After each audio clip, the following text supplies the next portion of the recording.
The metallic clang of chains echoed through the holding cell as Kale Voss secured the last restraint around the human woman's wrist. His navy blue hands, marked with the silver scars of 100 battles, worked with practiced efficiency, though something in his chest tightened as her hazel eyes met his glowing violet gaze without flinching. "You're wasting your time, warrior," Elara said, her voice steady despite her predicament. "I won't tell you anything about the rebel coordinates." Kale straightened to his full 7-foot height, his blonde hair catching the dim light of the battleships holding bay.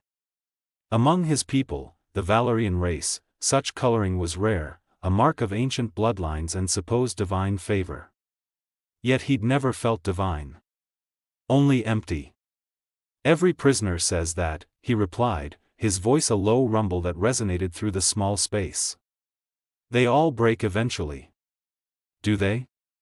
She tilted her head, studying him with unnerving intensity.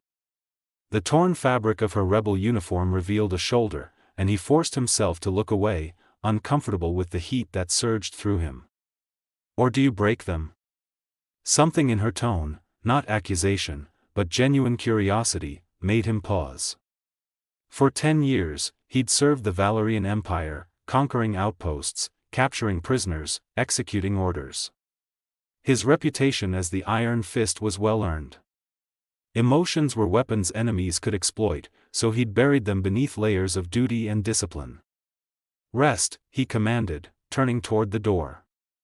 "Interrogation begins at dawn." "Wait." Her voice stopped him mid-stride. "What's your name? Or should I just call you Alien Warrior?" He glanced back, expecting mockery, but found only honest interest in her expression. "Kale. Commander Kale Voss of the 3rd Imperial Fleet." Elara Chen. "Former astrophysicist, current pain in your side." A smile played at her lips. "Nice to meet you, Kale." No prisoner had ever used his given name.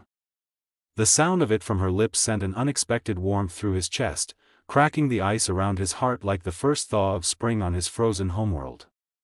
That night, Kale found himself returning to the holding bay, telling himself he was merely checking security protocols. Through the transparent barrier, he watched Elara sleep, curled on the narrow bench, her dark hair spilling across her face. She looked vulnerable, fragile, yet he remembered the fire in her eyes, the defiance that matched any warrior he'd faced in combat. His reflection stared back at him from the barrier, navy blue skin, blonde hair, violet eyes that glowed faintly in the darkness. A monster, his enemies called him. A weapon, his superiors preferred. But as he watched this human woman breathe softly in sleep, he wondered if perhaps he was simply a man who'd forgotten how to be anything other than a soldier. He pressed one hand against the barrier, the cool surface a reminder of all the walls he'd built around himself. "What are you doing to me?" he whispered into the empty corridor. 3 days into her captivity, Elara had yet to reveal a single piece of useful intelligence, and Kale found himself caring less about the information with each passing hour. Instead of harsh interrogations, their sessions had devolved into conversations, dangerous, intimate exchanges that left him more vulnerable than any battlefield wound. On Earth, Elara said during their 4th meeting, her chains clinking softly as she shifted on the bench, "We have this tradition called stargazing. Lovers would lie under the night sky and trace constellations, making up stories about the stars." Kale leaned against the far wall of the cell, arms crossed, maintaining physical distance even as his defenses crumbled. "The Valerian people see stars as the eyes of fallen warriors, watching over us." "That's beautiful," she said softly. "And sad. Don't you ever just look at them and see possibility? Adventure? Romance? Romance is a luxury warriors cannot afford." But even as he spoke the words, he knew they rang hollow. "Then you've been a warrior too long, Kale." She fixed him with those hazel eyes that seemed to see straight through his armor. "Unchain my heart, alien warrior, and I'll reveal the woman who'll claim yours forever." The words hung between them like a challenge and a promise. His breath caught, violet eyes flaring brighter. "What? You heard me." She rose, chains rattling, and approached as close as her restraints allowed. Only 5 feet separated them now. You want to know my secrets? Here's the truth, I can see your heart, Kale Voss. It's chained up tighter than I am, locked away behind duty and honor and all those things you hide behind. Free me, and maybe, just maybe, I can free you too. His hands clenched into fists. Every instinct screamed danger. Prisoners manipulated. They lied. They exploited weakness. Yet when he looked at Alara, he saw only truth burning in her gaze. I should send you to the interrogation specialists, he said, but his voice lacked conviction. You could. But you won't. She smiled, and it transformed her face into something radiant. Because you're already wondering what it would feel like to be free. To feel something other than emptiness. That evening, Kale made a decision that would have court-martialed any other officer. He entered her cell with a plasma cutter and severed the chains binding her wrists. The metal clattered to the floor, and Alara rubbed her freed hands, eyes wide with surprise. Why? She whispered. He couldn't answer. Didn't have words for the chaos she'd unleashed inside him. Instead, he did something he hadn't done in a decade. He reached out and gently brushed a strand of dark hair from her face. His navy blue fingers trembled slightly against her pale skin. Alara caught his hand, pressing it against her cheek. The contact sent electricity through his entire body, awakening nerves he'd thought long dead. Thank you, she breathed. Don't make me regret this, he said roughly, but didn't pull away. Then don't let me go. The double meaning in her words wasn't lost on him. Freedom transformed Alara, though she remained confined to Kale's quarters, a necessary precaution, he told himself, knowing it was an excuse to keep her close. She moved through the space like starlight, touching his sparse belongings with curiosity, asking questions that made him remember who he'd been before war had hardened him into a weapon. Tell me about your home, she said one evening as they shared a meal, real food, not the nutrient paste served to prisoners. She sat cross-legged on his bunk, hair still damp from the sonic shower, wearing one of his oversized shirts that hung to her knees. The sight of her in his quarters, in his clothing, did dangerous things to Kale's composure. He forced himself to focus on his plate, on the familiar ritual of eating, anything but the way the shirt slipped off one shoulder. Valoria Prime is an ice world, he said finally. Beautiful in its harshness.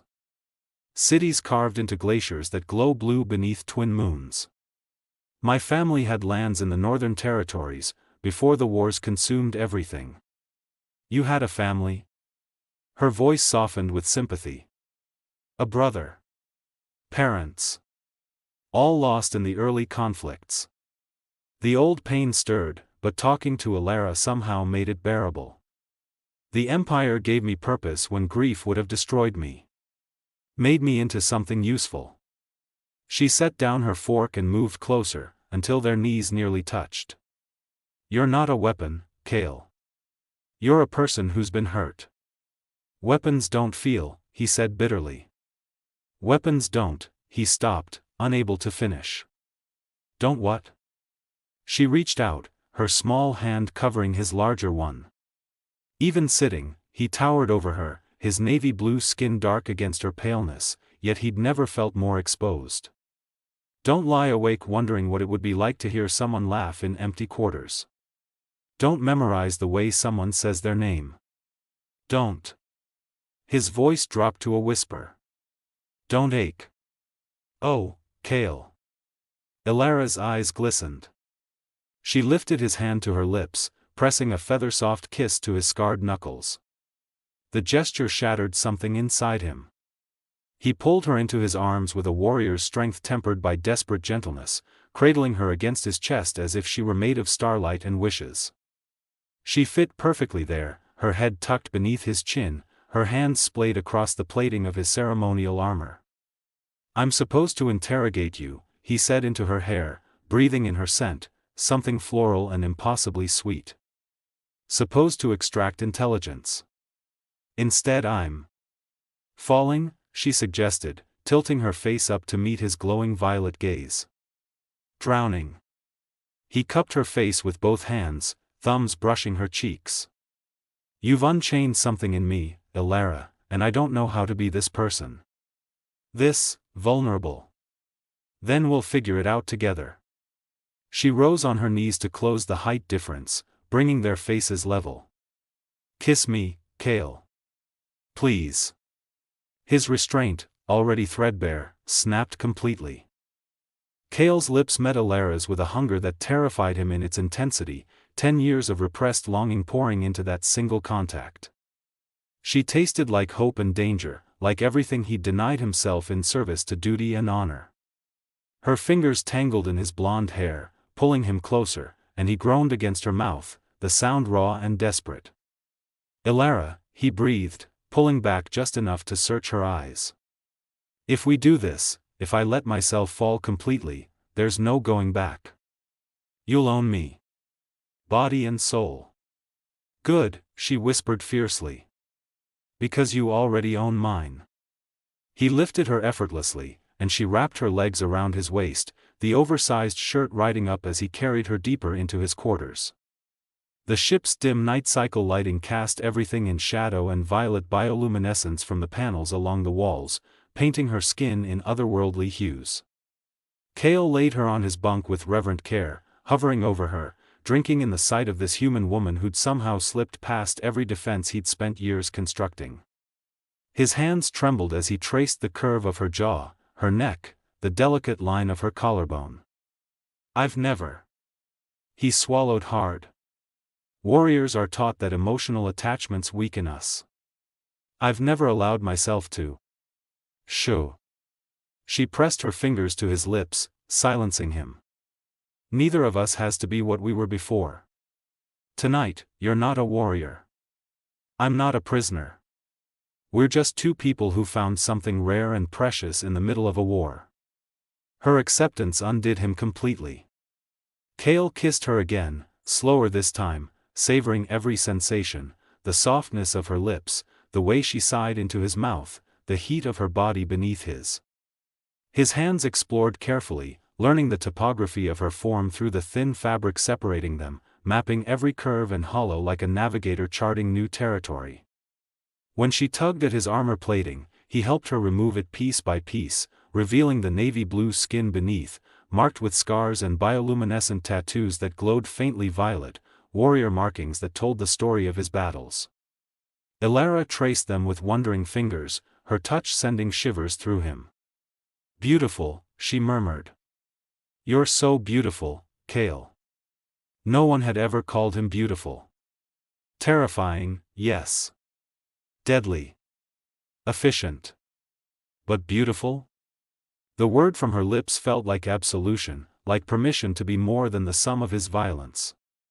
Their lovemaking was slow and reverent, a conversation in touch and breath and whispered words in two languages that somehow meant the same thing.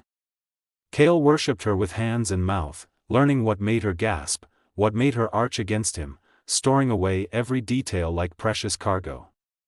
When they finally joined together, he felt chains he hadn't known existed shatter completely, freeing something wild and tender inside him. Afterward, they lay tangled together beneath his thermal sheets, her head on his chest, his hand stroking her hair in languid motions. I love you, Elara said simply, as if it were the most natural truth in the universe. I know it's fast, I know it's impossible, but I do. Kale's heart, that organ he'd thought frozen beyond recovery, swelled with emotion so intense it almost hurt. I've conquered planets, he said hoarsely. Defeated enemies that should have been unbeatable. But you, Elara Chen, you've conquered me with nothing but your courage and your heart. I love you. Gods help me, I love you. She tilted her face up, and he kissed her forehead, her closed eyelids, the tip of her nose, sealing his confession with each touch. Outside, the stars wheeled past the viewport, indifferent witnesses to a love that should never have been. But in Kale's quarters, nothing else mattered except the woman in his arms and the future they might somehow forge together. The alarm shrieked through the battleship 3 days later, shattering the fragile peace Kale and Elara had built. He bolted upright, warrior instincts immediately analyzing the tactical situation through the ship's neural link. "What is it?" Ilara asked, already pulling on clothes with the efficiency of someone who'd lived with danger. "Rebel attack. A coordinated assault on our position." His violet eyes met hers, and she saw the conflict warring there, duty against love, honor against heart. "I have to go to the bridge." "I'm coming with you." "Absolutely not. If my superiors discover I've been keeping you, then they discover it." She gripped his arm fiercely. "I'm not hiding anymore, Kale. Whatever happens, we face it together." The bridge erupted into chaos when Kale arrived with Ilara at his side. Admiral Torvin, his superior officer and a hardened veteran with silver-streaked navy blue skin, fixed them with a look that could melt hull plating. "Commander Voss, explain why your prisoner is on my bridge unrestrained." Before Kale could respond, the tactical display lit up with enemy signatures. Dozens of rebel ships emerging from hyperspace, their weapons already charging. It was an execution strike, overwhelming force meant to eliminate the 3rd Imperial Fleet's flagship. "Admiral, we're outnumbered 3-1, the tactical officer reported. Shields at 60%. They're targeting engineering specifically." Kale's mind raced, analyzing vectors and probabilities with the clarity combat always brought him. But for the first time in his career, his calculations included one variable that changed everything: Ilara's survival. "I know their attack pattern," Ilara said suddenly, stepping forward despite the Admiral's glare. "I helped design it. They'll feint toward engineering, draw your forces there, then strike the bridge directly. Your shields are modulated wrong for their new plasma cannons." "Why would I trust intelligence from a rebel?" Torvin demanded. "Because she's telling the truth," Kale said, his voice carrying command authority that made even the Admiral pause. "And because I'm in love with her, sir. Court-martial me later if we survive this. Right now, we need to remodulate shields to these frequencies and redirect power to forward deflectors." Time seemed to freeze. Every eye on the bridge locked onto Kale, shock and disbelief rippling through the crew. Ilara stood beside him, chin lifted in defiance, and he felt her hand slip into his, a gesture of solidarity that meant more than any tactical advantage. Admiral Torvin's expression cycled through anger, calculation, and finally grim acceptance. "Do it. Helm, execute emergency maneuvers. If you're wrong about this, Commander, you'll wish the rebels had killed you." "If I'm wrong, sir, I'll already be dead protecting her." The battle that followed was brutal and desperate. Enemy fire raked the shields exactly as Ilara predicted, but the remodulated frequencies held where the old configuration would have failed. Kale coordinated defensive maneuvers with the precision of a master tactician, while Ilara fed him information about rebel tactics that turned the tide incrementally in their favor. When an enemy boarding party breached the aft section, Kale made a decision that severed his final ties to his old life. He grabbed Ilara's hand and ran, not toward the fight, but away from it, toward the auxiliary hangar where small craft awaited. "Kale, what are you doing?" she gasped as they sprinted through corridors lit red with emergency lighting. "Choosing you. Choosing us."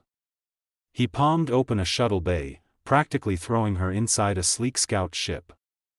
"I can't serve an empire that would execute you. Can't be a weapon anymore when all I want is to be a man who deserves your love." Alarms wailed as he fired up the engines without clearance. Ilara strapped in beside him, tears streaming down her face, but she was smiling, actually smiling, as they blasted through the hangar's atmospheric shield into open space. "Where will we go?" she asked. "Anywhere. Everywhere." Kale engaged the hyperdrive, and stars stretched into lines of light around them. With his free hand, he laced his fingers through hers. "There are neutral systems beyond the war zones. Places where an ex-Imperial commander and a former rebel scientist might disappear and build a life. Together," she said firmly.